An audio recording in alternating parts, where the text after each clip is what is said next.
ഷാമോൻ എന്ന് പറഞ്ഞൊരു content creator അയാളുടെ വിശ്വാസത്തെ പറ്റി പറഞ്ഞൊരു സ്റ്റേറ്റ്മെൻറ്റിൻ്റെ പേരിൽ ശരിക്കും ഒരുപാട് ക്രിട്ടിസൈസ് ചെയ്യപ്പെടുന്നുണ്ട് ഇന്ന് സോഷ്യൽ മീഡിയയിൽ. എടോ, ഞാനൊരു വിശ്വാസിയാണ്, പക്ഷേ എനിക്ക് അയാളുടെ സ്റ്റേറ്റ്മെൻറ്റ് ഒട്ടും ഒഫൻസീവായിട്ട് തോന്നിയില്ല, അത് ഹെയ്റ്റായിട്ട് മാറിയില്ല, എന്നെ അത് ട്രിഗർ ചെയ്തതുമില്ല. എന്തായിരിക്കും കാരണം? വരാൻ സാധ്യതയുള്ളൊരു കമൻറ്റ് ഗസ് ചെയ്ത് ഞാൻ പറയട്ടെ. ഞാനൊരു തികഞ്ഞ വിശ്വാസി അല്ലാത്തത് കൊണ്ടായിരിക്കാം അല്ലേ? അല്ലടോ, എൻ്റെ വിശ്വാസം എൻ്റെ സ്വകാര്യതയാണ്, എൻ്റേത് മാത്രമാണ് എന്ന കൃത്യമായ ബോധ്യമാണത്. അതുപോലെ അയാളുടെ വിശ്വാസം അയാളുടേതാണ്, അയാളുടേത് മാത്രമാണ്. നമ്മളോട് ആരോടും അത് മിമിക് ചെയ്യാനോ അനുകരിക്കാനോ അയാൾ പറഞ്ഞിട്ടില്ലല്ലോ. അത് പറയാത്തിടത്തോളം അയാളുടെ വിശ്വാസത്തെക്കുറിച്ചുള്ള അയാളുടെ പേഴ്സ്പെക്റ്റീവ് ഉറക്കെ വിളിച്ച് പറയാൻ സ്വാതന്ത്ര്യമുള്ള ഒരു രാജ്യത്താണ് ഞാനും അയാളും നിങ്ങളും ജീവിക്കുന്നത്, ഇന്ത്യയിൽ.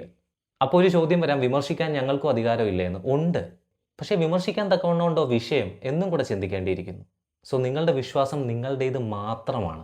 അയാളുടെ കമൻറ്റ് ബോക്സിന് താഴെ പോയി ചീത്ത വിളിക്കാൻ നിൽക്കുന്നതിന് മുമ്പ് ഒരു നിമിഷം അതൊന്ന് ആലോചിക്കുക.